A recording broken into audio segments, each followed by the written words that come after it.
Hello, people. Whoever's here. Um, I thought I'd do something fun. So every day, this going live as a personal, fun little challenge to myself, and I thought it fun to record some of my podcasts live. So yeah, stick around if you want to hear how I record a podcast. A little, I guess, behind the scenes. Um, but yeah, I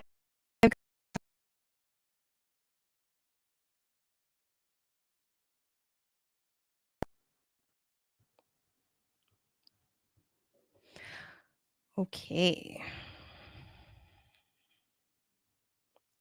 Do you struggle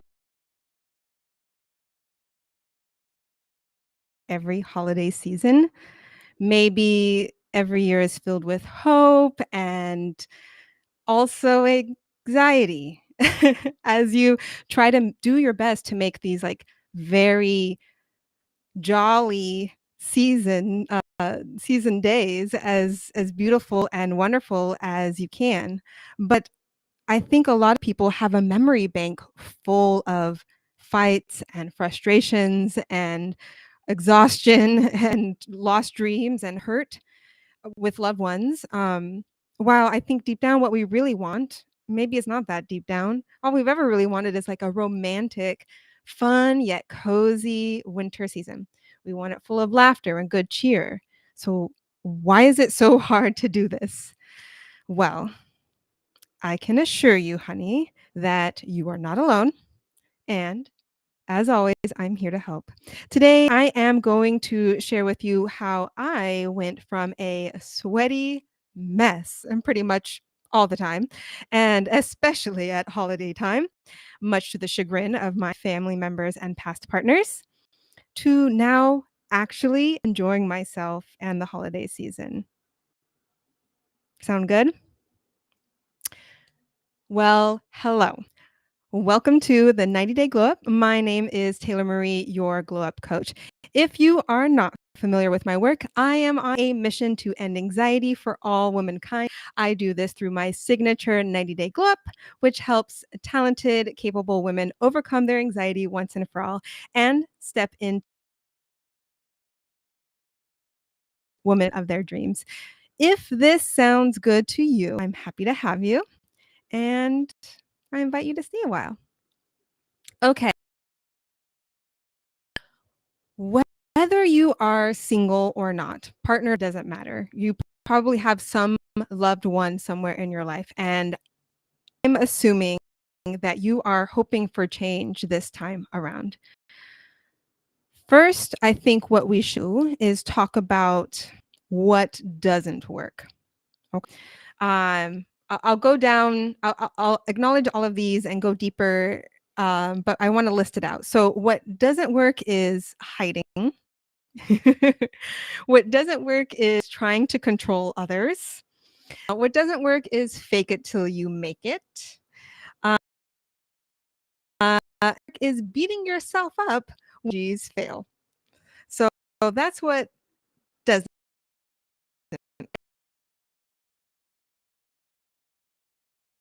a little bit deeper because these are all symptoms of the same issue, which is anxiety, right? And so where does anxiety come from? It's from not feeling uh, safe and rested. It's from thinking about too many problems at once and not being able to trust yourself and the world to take care of those problems. So when we when we feel anxious, there's we have a couple different coping strategies that we picked up over time, mostly through our childhood, but can be picked up anywhere, anytime. And one of those is hiding, right? So we tend to like kind of shut down or like uh, you melt into a wall or corner. Um, I am a extrovert. Tend to do this too much, but there are definitely times that I have done this and will do this, and so I'm sure, and I have witnessed, and I know actually that uh, introverts tend to do hiding a little bit more, but everybody, can hide. And this comes self-protection. Again, when we feel anxious, we tend to our body wants to feel safe, and we tend to take actions that we think will make us safe, right? So that is why we do sometimes wild and crazy things, is because we deep down believe that that will make us safe, but it's kind of running in the background. We aren't usually cognizant of it, right? It's not in the conscious mind of like, I don't feel comfortable right now. I'm not safe, right? It's just like, oh, I don't feel good. Feels out of control. Well, don't know what to, right? It's just kind of like this nebulous, scary, sweaty feeling. And as we become aware of the fact that it is us trying to feel safe, it makes it a lot easier to stop doing also number 2 on this list, which is trying to control others. This comes from trying to feel safe. Like, if we can just control their emotions and their words and their feelings and their mood, and we can control that, then we'll feel safe. Then we don't have to feel bad. Then we can maybe relax for a minute or two until until they do something else that we have to try to control, right? So that's why this doesn't work. It's so exhausting, and it's so parties, because what you're doing is you're trying to take away other people's autonomy, is what you're trying to do. It's not meant to be manipulative, like, you're not like malicious about it, but that's what it is. You're trying to control, right? It's manipulative. And there's no shame. Like, we any anxious person has done this. There's no shame. And animals do this, right? Your dog will try to like give them treats or pets or whatever, right? So we can just set that aside right now. We don't have to worry. However, it is so freeing to realize that you are safe. And we'll talk about that in a little bit. But when you realize that you're trying to control, you may have found yourself doing number 3, which is fake it till you make it, right? If I can just pretend that I'm relaxed and having a good time, it'll make everyone relaxed and have a good time, and then I'll feel right.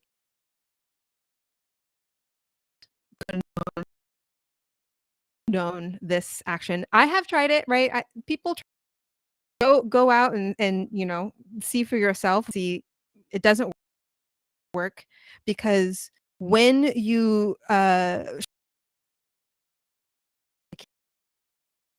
hate that, when you are relaxed, and it is not possible to fake that. It's like trying to fake the Mona Lisa. There is only the original, right? And others others may look good, but it's not, because there's only one, and it's in the Louvre or wherever it is right now. So it's actually a bit of a tactic to try to control others, control your environment, and it's all again trying to soothe that anxiety by making you feel safe, right? Like, well, I know everybody has been here. We're like, well, it till I make it didn't work. So didn't work. So I must be stupid. I must be a failure. This never works. And then you spiral down to hell, right? We have all done it. It's not a great place to be. So we need to cut loose that habit, right? That habit of beating ourselves up, or those habits of trying to control the outer, soothe the inner world, because that is so exhausting and spirals your anxiety. When you are spending so much energy trying to, I'm so exhausted because it's not working, and you're trying to do more and more, that it increases your anxiety. It increases the release of everything just gets worse and worse, right? So it's gonna really hit the brakes on that and do something else. So then, well, let me tell you, whenever, remember, the number one outcome is to feel safe and rest themselves. And people who don't deal with, um, which is great, it's good for them, right? Maybe they have had the right support as as a child or along the way that have helped them to regulate that, recognize and regulate that. But people who deal with this into adulthood haven't had that opportunity. They have we don't, you know, we don't learn this in school, right? We just have to kind of trial and error it.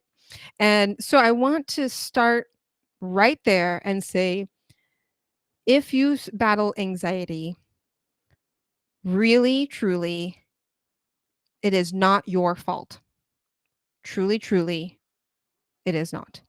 Um, Anxiety goes along with a number of other issues, but it also is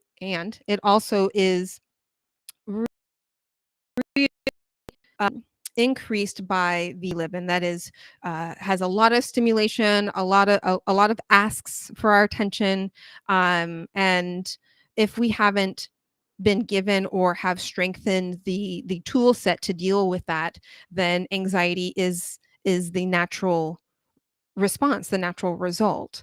So it's not your fault. You haven't done anything wrong. It's not that you're not trying hard enough. I wanted to get that out of the way, right?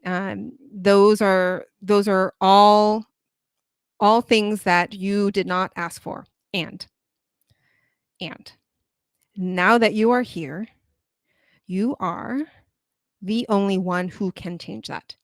And that is so empowering because you don't have to worry about anybody else, what anybody else says, what anybody else.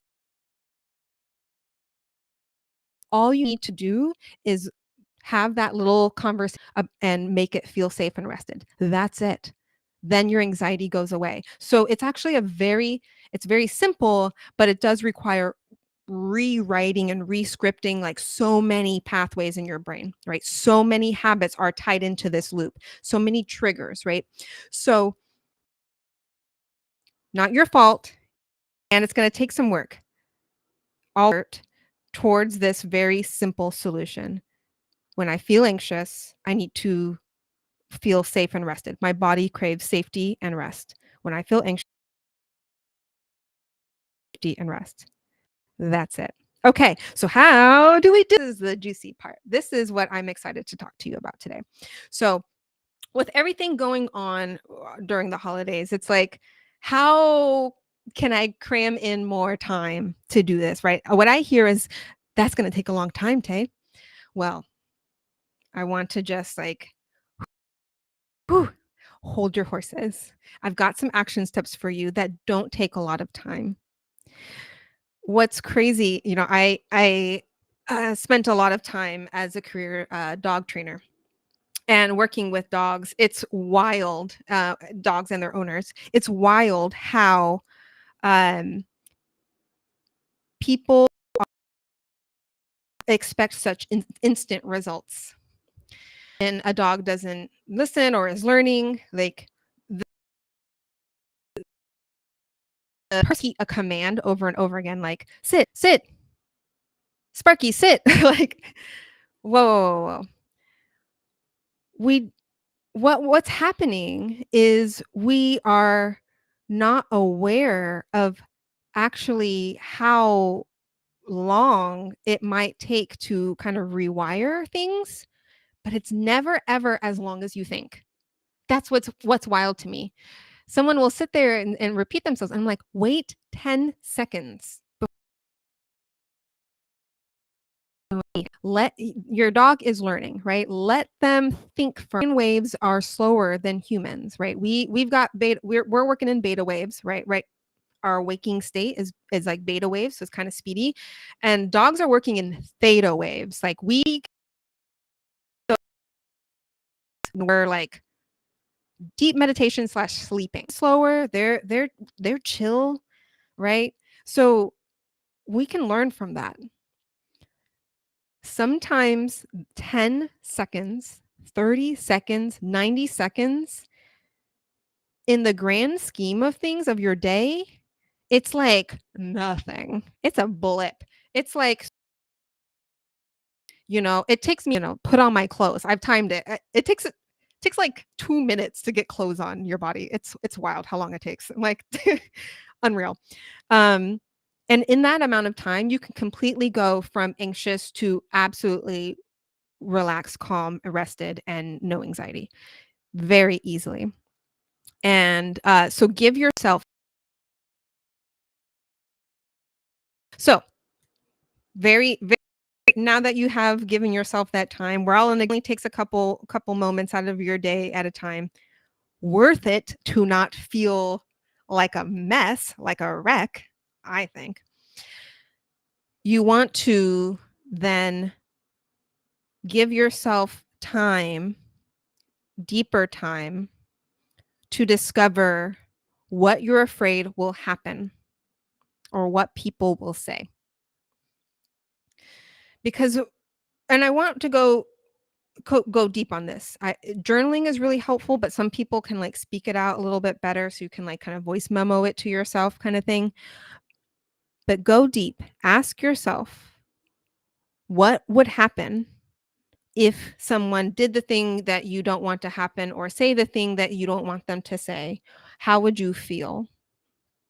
And if it is because you are unkind to yourself. And the reason this comes up at the holidays is because we have all these anchored memories from our childhood of loved ones doing things that we took in, accepted as unkind, because we have little kid brains that don't know what's true yet. We still class, right? So we have these truths that are completely untrue that we need to like uncover. So I recommend you, and then you use a thought ladder method. You use a compassionate neutralization method to rewire and create new thoughts to think instead, right? We know these things aren't true. My, so and so is going to say something about my weight, or just talk about, you know, whatever, politics, what have you. And I know that if that happens, I'm going to feel what? But it's actually not true. You don't have to feel anything, because you don't have to take it personally. Those things aren't true for you unless you decide they're true for you. And you've decided they're true for you because you repeat them subconsciously to yourself all the time. So if you're afraid someone's going to be disrespectful, or your partner's not going to help you around the house, or whatever it is, it's time for you to unearth that. See what those limiting beliefs are, what those truths, untrue truths, alternative facts are, and rewrite them to serve you. Claim your power back. Those things that you heard as a kid when your brain was new doesn't serve you anymore. You outgrew them. It's like it's like you're walking around in the shoes you wore in 5th grade. Ouch. Like, stop doing that to yourself. Get a new pair of shoes. So this is enhanced if you do this work. This is definitely enhanced with mirror work. So as you go through the thought ladder and you create new affirmations, saying them in the mirror, looking yourself in the eye, holding yourself a certain way, is going to help you internalize it throughout your whole system, right? And we can use the question form of affirmations for journaling. So let's say you're like you might think, I I can never get enough help around the house. And, and you discover that you have a thought that is like, um, I'm I'm not tough if I complain, or if I ask for help, I'm weak, right? You might find some truth like that, right? And I put that in air quotes because it's not true. Um, then you could say, well, my new affirmation is, I am worthy of receiving help. Another one I really like is, because I'm a woman, a hetero woman, right? Um, I think men love to serve me. Men love to serve me. And with that affirmation, I have discovered that random men on the street will help me with things, right? In public places, right? Not just as partner in a partner situation. Um, yeah. So then the question would be, when was it true that men love to serve me? Or when was it true that I was worthy of help? How is it true? Why is it true? Right. And start reprogramming your brain in that way. Okay. So you've done that kind of like baseline work. Okay. The stuff you can do by yourself. Right. Now it's time. Now it's game day, baby. Right. You got to get in the game. What do you do? Here's what you do.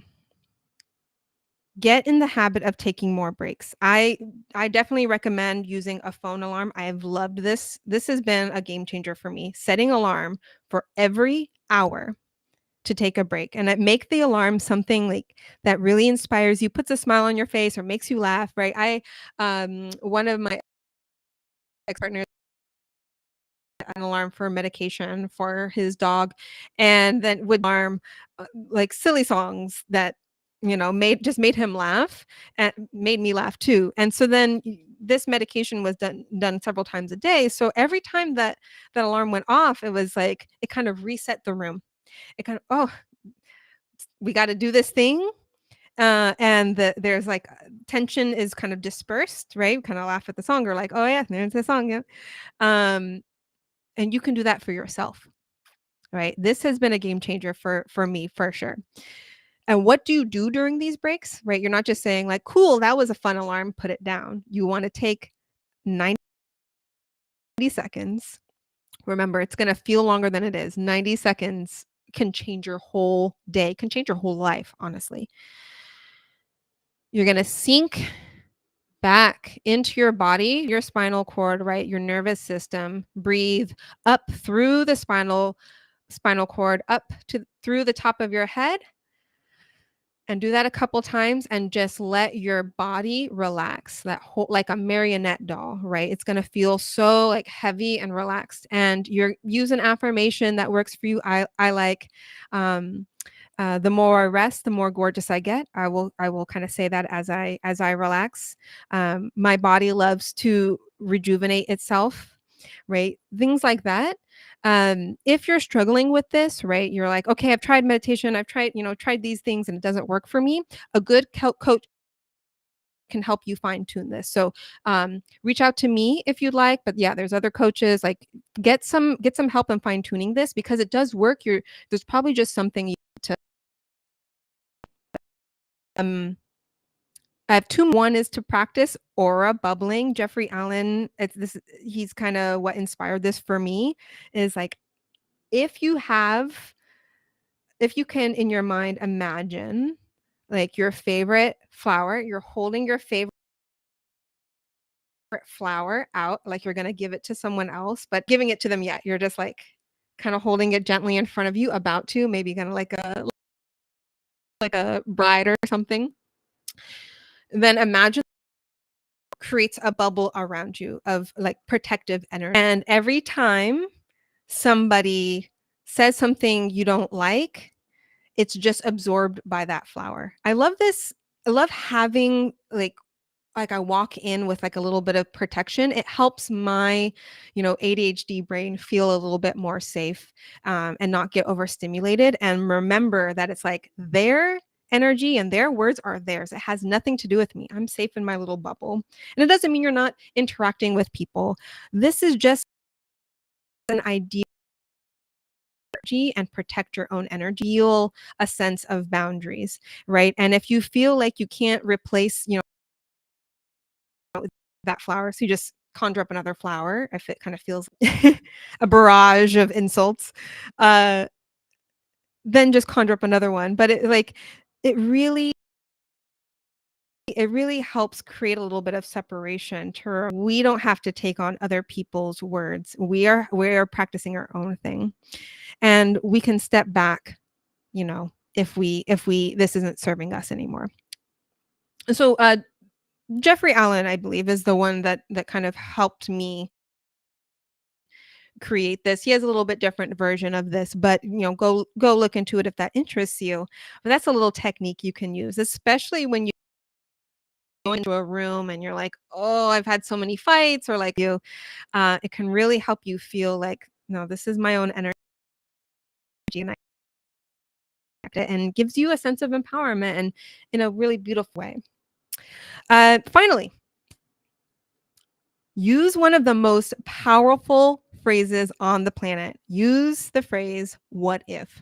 And I say this is the most powerful phrase on the planet because you can use it for good, or you can use it for feeding your anxiety. What makes it powerful is you can make yourself feel worse with it, right? What if something bad happens? What if this happens? What if they say this?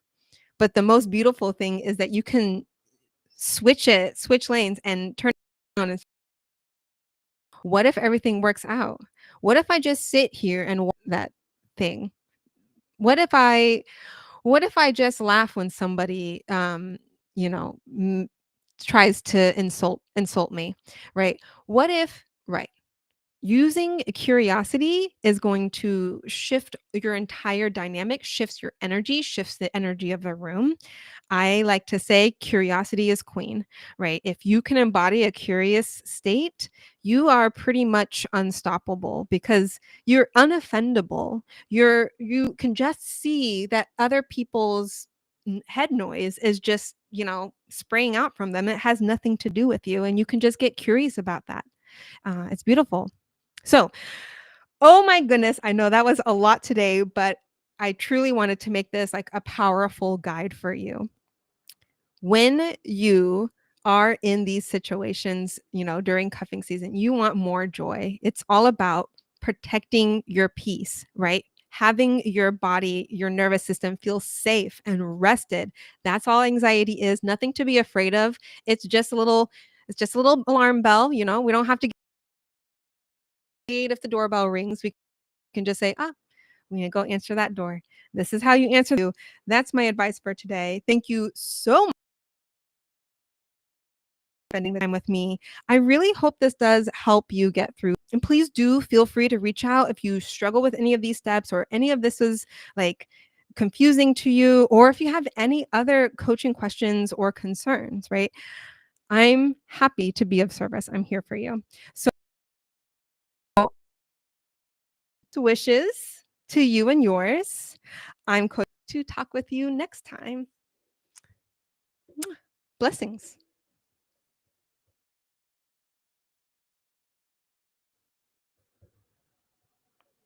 Okay. So that's how I record a podcast. I hope that was entertaining for you. I guess now you don't have to go listen to the podcast, but if you do want to listen to that or share that episode, when it's up, it's on all of the platforms, right? It's on Apple, Spotify, everywhere, as the 90-day glow up. So please find it there, share it as you will. If this helps you or you think it will help someone else, I would appreciate that. And yeah, this was fun. I don't know if this was that exciting for anyone else. I'd love feedback or any ideas that you might have. I'm definitely city is queen. Very curious about what you think, what you're feeling, all of that. But that wraps up my time today. I've got shit to do, guys. So